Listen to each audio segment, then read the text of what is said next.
में CM Yogi Adityanath. CM योगी ने सुनी मन की बात। मन की बात का 130वां एपिसोड सुना। बीजेपी अध्यक्ष नितिन नवीन के साथ रहे मौजूद।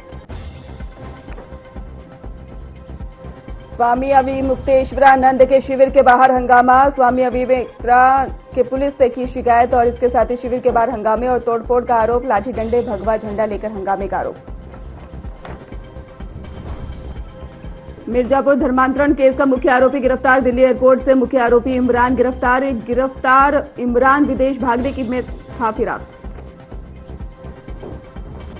नोएडा में इंजीनियर की मौत का मामला एसआईटी आज सौंप सकती है जांच रिपोर्ट। सीएम योगी को एसआईटी सौंप सकती है रिपोर्ट। लापरवाह अफसरों पर गिर सकती है गाज। नमस्कार, आरएन टीवी नेशनल में आपका स्वागत है और मैं हूं आपके साथ सुमन पाल। बुलेटिन की शुरुआत करते हैं बड़ी खबर के साथ। लखनऊ में वित्तीय वर्ष 2025-26 के लिए छात्रों के बैंक खातों में छात्रवृत्ति और शुल्क प्रतिपूर्ति देने के कार्यक्रम का आयोजन किया गया। आपको बताते चले कि इस कार्यक्रम के आयोजन इस साल का ही कुल 18,78,726 छात्रों के खातों में ही 944.55 करोड़ रुपए सीधे भेजे गए। ये वितरण डीबीटी और प्रक्रिया के माध्यम से किया गया, जिससे कि पैसा सीधे लाभार्थियों तक पहुंचा। आपको बता दें कि कार्यक्रम को निष्पक्ष और पारदर्शी तरीके से संचालित किया गया और इसके साथ ही छात्रों और उनके परिवारों ने इस सुविधा का स्वागत किया। कश्यप जी, समाज कल्याण, अनुसूचित जाति एवं जनजाति विभाग के मंत्री श्री अश्विनी वरुण जी, अल्पसंख्यक कल्याण विभाग के राज्य मंत्री मोहम्मद दानिश आजाद अंसारी जी, अनुसूचित जाति जनजाति आयोग के अध्यक्ष श्री बैजनाथ रावत जी, श्री विश्वनाथ प्रसाद जी, हमारे सभी वरिष्ठ प्रशासनिक अधिकारीगण और आज यहां पर उपस्थित छात्रवृत्ति प्राप्त कर रहे हमारे सभी यहां पर युवा साथियों, उनके अभिभावकगण और वर्चुअल माध्यम से राज्य भर के अलग अलग संस्थानों में उपस्थित सभी उपस्थित छात्र छात्राएं, वहां के शिक्षकगण और उपस्थित बहन और भाइयों,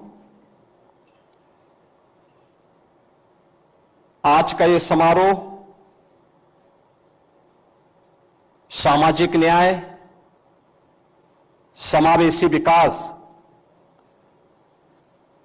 तथा शिक्षा पर समाज के प्रत्येक तबके का समान अधिकार है, इस बात की प्रतिबद्धता का एक प्रमाण है। आदरणीय प्रधानमंत्री जी जब इस बात की उद्घोष करते हैं कि वंचित को वरीयता और पिछड़ों को प्राथमिकता, तो उसके पीछे का ध्येय भी यही होता है कि कोई भी छात्र शिक्षा से वंचित न रह जाए, कोई भी नौजवान नौकरी और रोजगार से वंचित न रह जाए, समाज का कोई भी तबका स्वावलंबन से मुक्त न रह जाए, इसको लेकर के सरकार के स्तर पर कहां सहयोग किया जाना चाहिए, उस सहयोग के अभियान के क्रम में आज का ये समारोह देश के गणतंत्र दिवस की पूर्व संध्या पर आयोजित हो रहा है। मैं इस अवसर पर अपनी छात्रवृत्ति प्राप्त कर रहे प्रदेश के उन सभी 19 लाख छात्र छात्राओं को हृदय से बधाई देता हूं, अपनी शुभकामनाएं देता हूं, जिन्हें आज इस सुविधा का लाभ प्राप्त हो रहा है।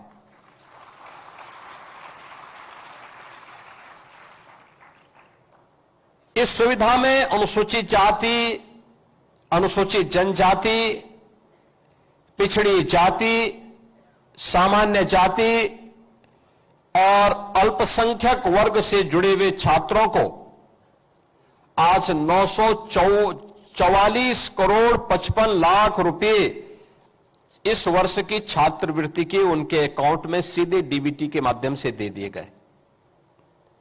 यानी नियत साफ हो, नीति स्पष्ट हो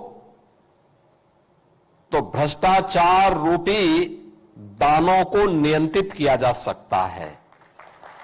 आप सोचिए ना, इसी छात्रवृत्ति के लिए आज से 9 वर्ष पहले जो नौजवान उस समय अध्ययन करता था, इसी भ्रष्टाचार के कारण उस छात्रवृत्ति नहीं प्राप्त करता था। क्योंकि पहले तो सरकार की नीयत साफ नहीं रहती थी, अपने पराये का भेद करती थी, परिवारवाद के चंगुल से बाहर नहीं निकल पाती थी, और अगर वहां से निकला भी तो उनके गुर्गों के भ्रष्टाचार से योजनाएं कहां वंचित रह पाती थी। वहां से भी निकल गई तो फिर बाबू, नीचे का बैठा हुआ समाज कल्याण विभाग का बाबू, ये उनका भी उस्ताद था, क्योंकि पैसा लेकर के नियुक्ति प्राप्त करता था। परिणाम क्या होता था? एक गरीब मारा जाता था, एक गरीब वंचित होता था, एक गरीब प्रताड़ित होता था। और इसीलिए प्रधानमंत्री जी ने कहा कि वंचित को वरीयता मिलनी चाहिए, पिछड़ों को प्राथमिकता मिलनी चाहिए, और इस वरीयता और प्राथमिकता की ही का परिणाम है कि टेक्नोलॉजी का उपयोग किया गया, ऑनलाइन सुविधा उपलब्ध कराई गई। तो यह ई गवर्नेंस से इसी गवर्नेंस का एक बेस्ट मॉडल आपके सामने इस रूप में सामने आ रहा है। यही तो सुशासन है, जहां पर हर व्यक्ति इस सर्वसमावेशी विकास का लाभ प्राप्त कर सके, बिना भेदभाव के प्राप्त कर सके। आप में से हर एक तबके का व्यक्ति छात्रवृत्ति की दृष्टि से यहां पर भी और हर जनपद में उपस्थित है। आप सोचो, 19 लाख छात्र एक साथ एक क्लिक से, जैसे ही मैंने अपने सहयोगी मंत्रियों के साथ यहां पे बटन दबाया, उनके अकाउंट में पैसा चला गया। क्या किसी का चेहरा देख करके स्कॉलरशिप दी गई? नहीं, उसकी आवश्यकता थी। शिक्षा पर उसका अधिकार भी है, और सरकार का यह दायित्व बनता है कि बिना भेदभाव के उसका अधिकार उसे प्राप्त हो सके, इसके लिए उसको स्कॉलरशिप की सुविधा के साथ जोड़ सके। और सरकार ने अपने उस दायित्व का निर्वहन यहां पर किया है। यह काम तब होता है जब सरकार की नीयत साफ होती है, जब सरकार की मंशा होती है कि नेशन फर्स्ट का भाव हमारे मन में हो, राष्ट्र प्रथम का भाव। जब परिवार प्रथम का भाव आ जाता है तब ये नहीं होता है, तब भ्रष्टाचार होता है। और जब राष्ट्र प्रथम का भाव होता है तब बिना भेदभाव के शासन की योजना का लाभ सबको प्राप्त होता है। और वही लाभ आज यहां पर आपको उपलब्ध कराया जा रहा है। आज आपने देखा होगा, अब यहां पे क्लिक किया गया, कोई लीकेज नहीं, कोई कमीशन नहीं, केवल सरकार को एक प्रयास प्रारंभ किया गया था। सरकार ने तकनीक से जोड़ दिया। संस्थाओं से कहा जाता है कि भाई आप समय पे फॉर्म को वहां पे अपडेट करिए, अपलोड कर लीजिए, पैसे की कमी नहीं। उस हर छात्र को जो स्कॉलरशिप के लिए पात्रता रखता है उसको इस सुविधा का लाभ मिलना चाहिए। अब सरकार ने इस सुविधा का लाभ यहां पर प्रदेश के अंदर सभी लोगों को बिना भेदभाव के देना प्रारंभ किया है। और अब तो मैं कह सकता हूं कि सरकार की इस वेलफेयर की स्कीम का लाभ मथुरा के वृंदावन में सीएम योगी आदित्यनाथ और बीजेपी के राष्ट्रीय अध्यक्ष नितिन नवीन ने बीजेपी नेता राजेश चौधरी के घर जाकर उनकी मां को श्रद्धांजलि अर्पित की और इस अवसर पर परिवार वालों ने भी और स्थानीय नेता और पार्टी के अन्य सदस्य भी मौजूद रहे। सीएम योगी नितिन नवीन ने दिवंगत आत्मा की शांति की कामना की है और परिवार के प्रति संवेदनाएं भी व्यक्त की।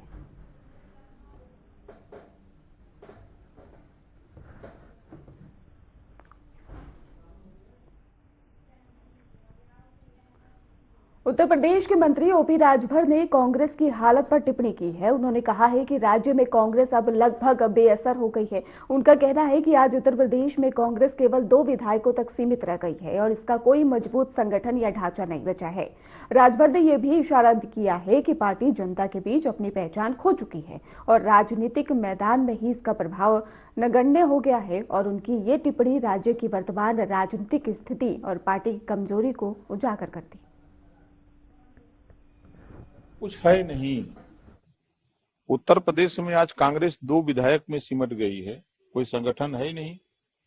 और नसीमुद्दीन जी एक बड़े नेता रहे हैं समाज के और वो वहां घुटन महसूस कर रहे थे, इस नाते वो वहां रिजाइन दिए हैं और कोई बात नहीं है।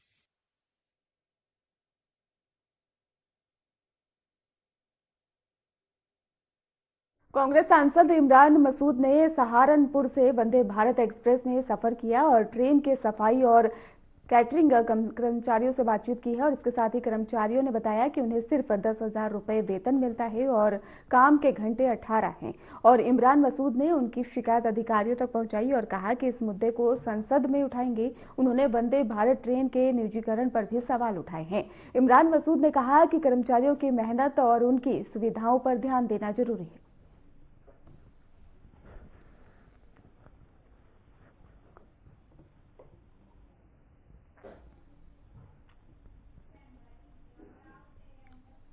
कानपुर देहात में यूपी कांग्रेस अध्यक्ष अजय राय ने रोरा में संविधान बचाओ मनरेगा बचाओ पदयात्रा की और इस दौरान ही उन्होंने अपनी प्रतिक्रिया देते हुए कहा कि वर्तमान सरकार मनरेगा जैसी योजनाओं को कमजोर कर रही है और जिससे ग्रामीण रोजगार पर असर पड़ रहा है।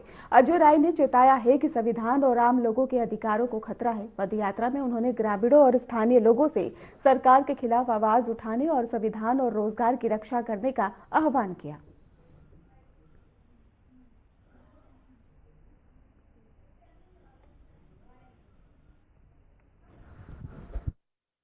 संविधान बचाओ मनरेगा बचाओ पदयात्रा है।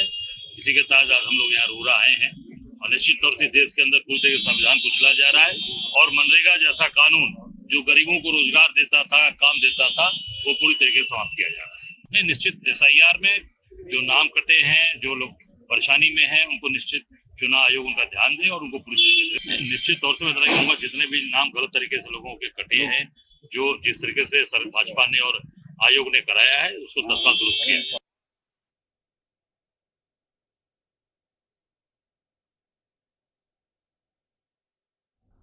समाजवादी पार्टी के सांसद सनातन पांडे और उनके कार्यकर्ता मणिकर्णिका घाट और अहिल्याबाई घाट पर मंदिरों के विकास के नाम पर ही तोड़े जाने के विरोध में वाराणसी जा रहे थे। गाजीपुर के बिरनोर टोल प्लाजा के पास उन्हें रोक दिया गया और जिसके बाद सांसद और कार्यकर्ताओं ने नेशनल हाईवे पर शांतिपूर्ण धरना दिया। उन्होंने कहा कि वे ना तो आतंकवादी हैं और न डरने वाले, बल्कि लोकतांत्रिक तरीके से सच्चाई जनता तक पहुंचाने के लिए जा रहे थे।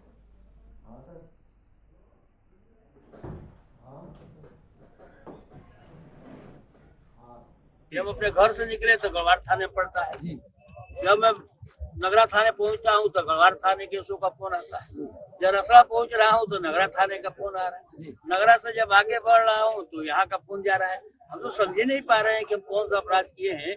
इतनी जो है प्रशासन को जो है हमारे पीछे भागना पड़ रहा है। हम कोई भगोड़े तो है नहीं, न हम कोई जो है क्राइम करने जा रहे हैं, न हमें कोई क्राइम का इतिहास भी है। समाजवादी पार्टी का राष्ट्रीय अध्यक्ष के निर्देश पर जो घटना घटी है मणिकर्णिका घाट पर, उसी के लिए एक कमेटी बनाकर हम लोग देखने जा रहे थे कि कौन सही है कौन गलत है। जो लोग बार बार कहते आ रहे हैं कि भारतीय जनता पार्टी की सत्ता मकान में हुई है, वो हर कार्य को अपने हर बात को सही करने के लिए जो है इसी तरह के लोगों का उपयोग करते हैं। मैं कार्यकर्ताओं को अपने साथ बात देना चाहता हूँ कि इतने कम समय में हमारे कार्यकर्ता हमारे मनोबल को बढ़ाने के लिए पार्टी की नीतियों के अनुरूप यहाँ कम समय में पहुंच करके हमको मजबूती देने का काम कर रहे हैं। मैं उनको बहुत बहुत धन्यवाद देता हूँ, बहुत बहुत साधुवाद। यहाँ किसी तरह का किसी को रोका नहीं गया है। आप सर्विस हाउस आए, प्रशासन हम लोग के साथ वहाँ पर चले। पता नहीं गाजीपुर और बलिया के कप्तान को कैसी सूचना मिली है। उत्तर प्रदेश की सरकार को उत्तर प्रदेश की जनता ने 2027 में ही जवाब दे दिया है और उत्तर प्रदेश की जनता को मैं बहुत बहुत साधुवाद देना चाहता हूँ कि भले ही आज भारतीय जनता पार्टी की सरकार जोड़ जुगाड़ से बन गई हो, लेकिन उत्तर प्रदेश के लोग धन्यवाद के पात्र हैं। इन फासिस्टवादी ताकतों को उत्तर प्रदेश में रोकने का काम किया। देखिए ऐसा है कि अगर हम बदला ले रहे हैं तो राजनीति में बदला न ले, राजनीति में अच्छा काम करे, हमको प्रोटेक्शन दे, हमको वहां तक पहुंचाए, हमको हम वस्तु से हम जात हो, हम नेता को जानकारी जाए और देश भी जाने, ये होना चाहिए।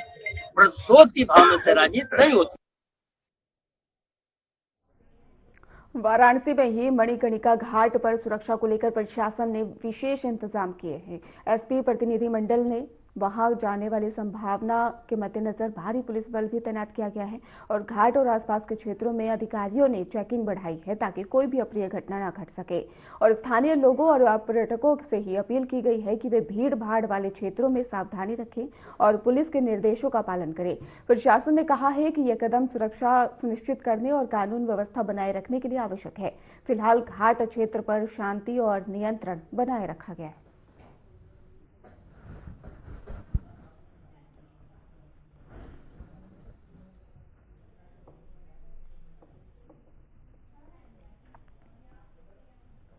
वाराणसी में सपा सांसद वीरेंद्र सिंह को उनके घर के पास ही मणिकर्णिका घाट जाने से पुलिस ने ही रोक दिया।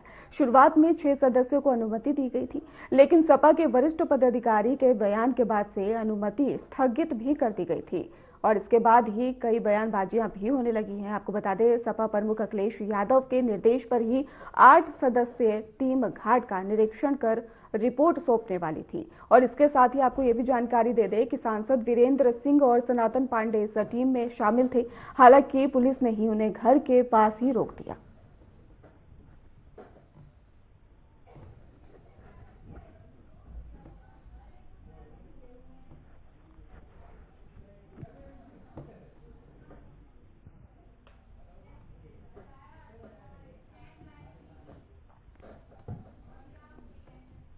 श्रावस्ती के परसोहना गांव में सरकारी जमीन पर 4 लोगों ने अवैध कब्जा किया था। प्रशासन ने 15 दिन पहले नोटिस जारी किया, लेकिन अतिक्रमण हटाया नहीं गया। नायब तहसीलदार की देखरेख में ही बुलडोजर से अतिक्रमण को ध्वस्त किया गया। कार्रवाई के दौरान ही पुलिस बल भी तैनात रहा ताकि कानून व्यवस्था बनी रहे और ये कदम सरकारी जमीन की सुरक्षा और अतिक्रमण रोकने की दिशा में उठाया गया है।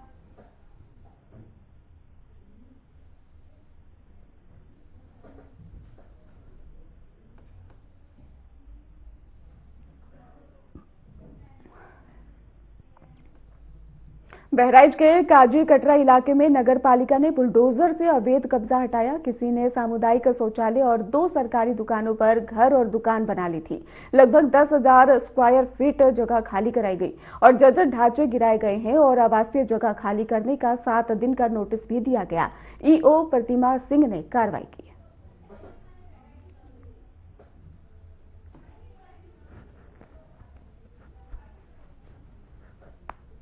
कुछ लोगों द्वारा ये शिकायत दर्ज कराई गई थी कि काजी कटरा वार्ड में प्राइमरी स्कूल के सामने, जो कि फरारगंज से सटा हुआ है, वहां पर नगर पालिका के शौचालय के ऊपर और डूडा विभाग द्वारा संचालित दुकानों के ऊपर और जो लगा हुआ नगर पालिका की जमीन है, वहां पर किसी किशन नाम के व्यक्ति द्वारा पूरे आवास का निर्माण कर लिया गया है। शिकायत मिलते ही मैं और सैनिटरी इंस्पेक्टर और नगर पालिका की टीम जब मौके पर गई तो हम लोगों ने देखा कि हमारे सुलभ शौचालय पे कई वर्षों से किसी का कब्जा है। ऑलरेडी कोई व्यक्ति उसमें अंदर रह रहा है और उसने पूरा घर बना करके अंदर रह रहा है और उसके साथ ही जो डूडा विभाग के 2 दुकानें थी वो भी उसके कब्जे में है और वो उनको किराए पर संचालित करा रहा है, जो किशन नाम का व्यक्ति था। और किशन ने ही अपना बगल में पूरा घर बना लिया था, जो पीछे तक आंगन बना के काफी बड़े एरिया में घर बना लिया। तो हम लोगों ने तत्काल ही, चूंकि सुलभ शौचालय हमारा जर्जर अवस्था में था, तो उसको खाली करके हम लोगों ने उसको गिरा भी दिया है और वहां पर नवीन कंस्ट्रक्शन की भी तैयारी कर रहे हैं। और उसके साथ ही जो 2 दुकानें डूडा विभाग की संचालित थी, उनको हम लोगों ने खाली करा के तुरंत अपनी कस्टडी में भी ले लिया है। और किशन नाम के व्यक्ति को 7 दिन का, उसने चूंकि परिवार के साथ रहता है, परिवार में बच्चे भी बहुत परेशान हो रहे थे, तो उनको 7 दिन का समय दिया गया कि अपनी व्यवस्था कर ले, ताकि वो घर भी खाली कराया जा सके। ये जमीन लगभग 10,000 स्क्वायर फीट से ऊपर थी और पीछे तक काफी फैली हुई जमीन है। उसका नगर पालिका द्वारा किसी भी उपयोग में लाया जा सकता है।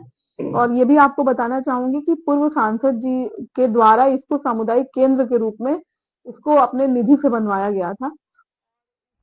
कानपुर पुलिस ने 3 साइबर ठगों को गिरफ्तार किया है। ये लोगों को फोन पर अश्लील वीडियो दिखाकर खुद को पुलिस अधिकारी बताकर ठगी कर रहे थे। इसके अलावा ही पीएम आवास योजना का झांसा देकर अलग अलग बार कोड के जरिए लोगों के खाते से ही पैसे ट्रांसफर करवाते थे। पुलिस ने इनके पास से 8 लाख रुपए, कई फर्जी आधार कार्ड और 5 एटीएम कार्ड, 17 सिम कार्ड और 3 मोबाइल बरामद किए हैं। आरोपियों का आपराधिक इतिहास भी बताया जा रहा है। पुलिस अब इनके साथियों की भी तलाश कर रही है। सचेंडी में ठाकुरदास का पुरवा करके एक मजरा है, वहां पर कल एक ऑपरेशन हुआ है जिसमें 3 साइबर ठगों की गिरफ्तारी हुई है। इनका नाम है अरविंद सिंह, अनुराग सिंह और विकास सिंह। ये जो अरविंद सिंह है ये मूलतः थाना गजनेर जनपद कानपुर देहात का रहने वाला है और शेष 2 जो अभियुक्त हैं वो थाना क्षेत्र सचेंडी के रहने वाले हैं, ठाकुरदास का पुरवा। जब पुलिस मौके पर पहुंचती है तो वहां पे बहुत सारे वहां पे मोबाइल, सिम कार्ड्स वो वहां पर मिलते हैं।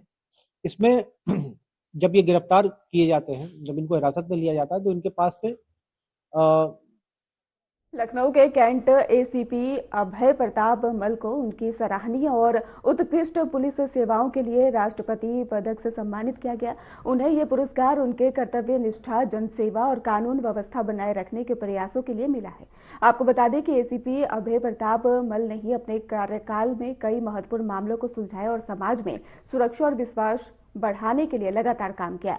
राष्ट्रपति पदक उन्हें उनके पेशेवर समर्पण और जिम्मेदारी के लिए दिया गया है।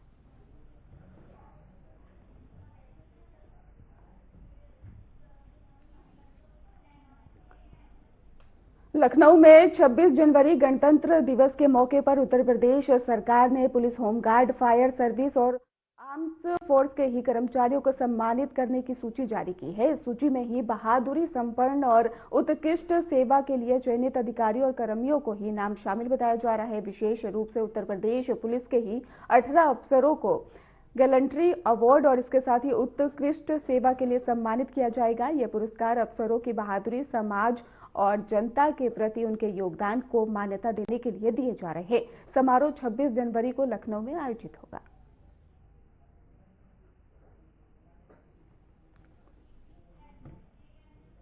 लखनऊ में गणतंत्र दिवस को भव्य तरीके से मनाने की तैयारियां पूरी कर दी गई हैं। आपको बता दें कि शहर की प्रमुख इमारतों को झंडों और आकर्षक लाइटिंग से सजाया गया है। विधानसभा भवन और विशेष रूप से बड़े तिरंगे से सजाया गया है, जिससे इसका नजारा और भी भव्य दिखाई दे रहा है। सड़कों, प्रमुख क्षेत्रों में सजावट, प्रकाश व्यवस्था पूरे शहर को उत्सव के माहौल में बदल दिया गया है। नागरिकों और बच्चों में खुशी और उत्साह साफ तौर पर देखने को मिल रही है। मुजफ्फरनगर में पुलिस 26 जनवरी गणतंत्र दिवस को लेकर पूरी तरह से अलर्ट है। ऑपरेशन कवच के तहत शहर और जिले की सीमाओं पर नाकाबंदी और वाहन व्यक्ति चेकिंग लगातार जारी है। आपको बता दें कि इसको लेकर ही कई चालान भी किए गए हैं। शराब पीकर गाड़ी चलाने और बिना नंबर प्लेट वाहनों पर भी कार्रवाई की जा रही है। पुलिस ने कहा, गणतंत्र दिवस पर सभी जगह सुरक्षित होनी चाहिए।